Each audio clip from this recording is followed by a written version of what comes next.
एक दिन इसी प्रकार भगवान मैया का दूध पी रहे थे गोद में बैठे बैठे। दूध पी लिया, पेट भर गया, फिर भी मां के स्तन को छोड़ नहीं रहे थे। मां के स्तन को मुख में लिए हुए हैं और टुकुर टुकुर देख रहे हैं भगवान, मुस्कुरा रहे हैं। मैया समझ गई। मैया ने कहा, अरे तेरा पेट भर गया, ऊपर से हमको पकड़े हुए, कब तक मैं दूध पिलाऊंगा? दिन भर तुझे दूध पिलाऊंगी तो घर का काम कौन करेगा? चलो अब खेलो और मैं घर का काम करने जा रही हूं। ऐसा कह करके मैया ने अपने स्तन से ठाकुर जी को अलग कर दिया। भगवान का मन था कि अभी मैं मैया की गोद में बैठूं, मैया मेरा लाड दुलार करे, इसीलिए तो भगवान अवतार लेकर के आए लीला करने को। बाकी दूध पीना तो केवल बहाना है, भगवान को क्या दूध पीना? जिनका क्षीर सागर में ही निवास है, दूध के समुद्र में, उनको दूध की कोई कमी है? भगवान ने सोचा मन में कि इनको सुख देने के लिए, लीला के लिए तो मैं आया और इनको घर के काम की चिंता है, तो मैं आज बता ही दूं मैं कौन हूं। ये मुझे जानती नहीं। कभी कभी आदमी को जब ताव आ जाता है ना, तो कहता तो आज तो हम बता देंगे कि फिर हमारी औकात क्या है। ऐसे ही समझ रखा हमको। भगवान ने कहा अच्छा। भगवान ने कहा तो आज हम बता दें कि हम कौन हैं। भगवान ने क्या किया? बोले मैया की गोद से जब उतरे, मैया ने उतार दिया तो मैया के सामने भगवान खड़े हो गए और खड़े होकर के मुंह खोला और मुंह खोल करके जम्हाई ली। भगवान ने जब मुख खोल करके जम्हाई ली तो मैया ने देखा लाला के मुख में, तो क्या देखती हैं? बोले संपूर्ण ब्रह्मांड भगवान के मुख में दिखाई पड़ने लगा। मुखम लालयति राजन जिम्भते ददृशो इदम। भगवान ने जब जृंभण किया, जम्हाई ली, मुंह खोला तो मैया ने क्या देखा? लाल जी के मुख में, इतने छोटे से मुख में संपूर्ण ब्रह्मांड दिखने लगा। बोले ब्रह्मांड इतना बड़ा है, इतने छोटे बड़े मुंह में कैसे दिखेगा?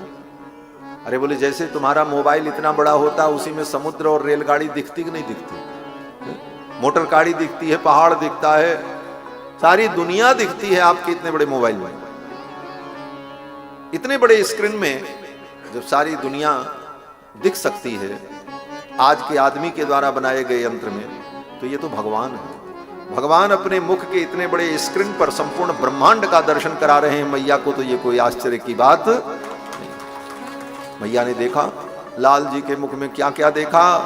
बोले खम्रो दशी ज्योतिरनीकमासा सूर्येन्दु बन्हि स्वसनाम बुधिश्च द्वीपान नगास्तद्दुहृतिर्बनानि भूतानि यानि स्थिर जंगमानि। स्थिर जंगम चर अचर संपूर्ण सृष्टि भगवान के मुख में दिखाई पड़ी। सावीक्ष विश्वम सहसा राजन संजात बेपथु। सुखदेव जी कहते हैं, हे राजन, इस दृश्य को देख करके यशोदा रानी थर थर कांपने लगी। ये क्या हो गया? सम्मेल्य मृग सावाक्षी, मृग नयनी, मृग सावाक्षी यशोदा ने अपने नेत्रों को बंद कर लिया इस दृश्य को देखने पर। भगवान ने कहा ये मेरी महिमा है और तुम हमको दूध नहीं पिला रहे हो। हमारी कोई महिमा नहीं, मेरी कोई कीमत नहीं। लेकिन दूसरा भी भाव है। दूसरा भाव यह है कि भगवान मानो मैया को बताना चाहते, मैया मेरा पेट तो भर गया, परंतु हे मैया तू आज केवल मेरी जननी नहीं है, तू पूरे ब्रह्मांड की जननी है, क्योंकि पूरा ब्रह्मांड तो मेरे अंदर है। और अकेले अगर मैं दूध पीता तो मेरा पेट कब का भर गया होता। लेकिन देख मैया, ये संपूर्ण सृष्टि मेरे अंदर है। आज तेरे दूध से संपूर्ण सृष्टि तृप्त हो रही है, सारे संसार को मैं तृप्त कर रहा हूं। इसीलिए कहा भगवान को तृप्त करो तो संसार तृप्त हो जाए। क्यों? बोले सारा संसार भगवान में ही, भगवान से परे कुछ नहीं। लोग बातें बड़ी अच्छी अच्छी करते हैं। बोले भगवान को भोग लगाओ, पूजा करो, इससे क्या होगा? संसार को खिलाओ, लोगों की सेवा करो। बोले करो, इसकी मनाही नहीं है, लेकिन क्या सारे संसार की सेवा कर पाओगे? अगर तुम्हारे अंदर इतना सामर्थ्य हो, कोई कहे सारे संसार को भोजन कराओ, करा पाओगे? नहीं करा। सारे संसार को कपड़ा पहना दें, हम सारे संसार को भोजन करा दें, सारे संसार को आनंदित कर दें, सुखी कर दें, प्रसन्न कर दें, ये सामर्थ्य ही नहीं है हमारे अंदर। हाँ, सीमित मात्रा में जितना कर पाते हैं उतना हम करें, और करना भी चाहिए।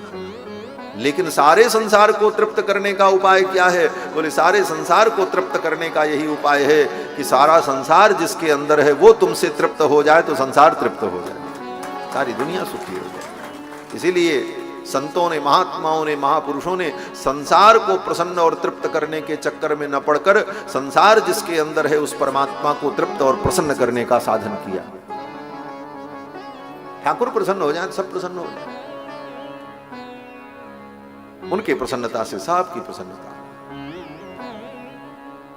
मैया ने देखा, नेत्रों को बंद कर लिया। भगवान ने तुरंत अपनी माया को समेट लिया। फिर मैया ने जब देखा आंख खोल करके, कुछ देर तो आंख बंद किए रही, फिर धीरे धीरे हिम्मत करके यशोदा रानी ने जब आंख खोली तब क्या देखती? बोले लाल जी के मुख में कुछ नहीं दिखा। क्या दिखा?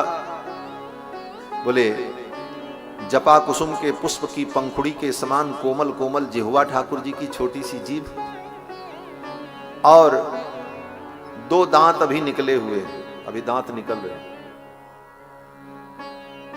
मैया ने लाला को पकड़ा, एक हाथ से सिर पकड़ा, पीछे से हाथ लगाया और दाहिने हाथ की एक उंगली लाला के मुख में घुसाई और पूरा टटोला मुख को। जैसे माताएं बच्चों के मुख में कुछ हो तो साफ करने के लिए उंगली डाल करके ही साफ करती। कभी कभी दूध मलाई उलाई अटक जाए तो माँ क्या करती? बोले उंगली डाल करके जीभ पोंछ करके सब बाहर निकाल दे। मैया ने भी सोचा लाओ देखें, इस मुंह में सारा ब्रह्मांड दिख रहा था, फिर उंगली डाल करके टटोला, कहीं कुछ नहीं। इस प्रकार से भगवान ने अपनी मैया को अपने अंदर संपूर्ण ब्रह्मांड का दर्शन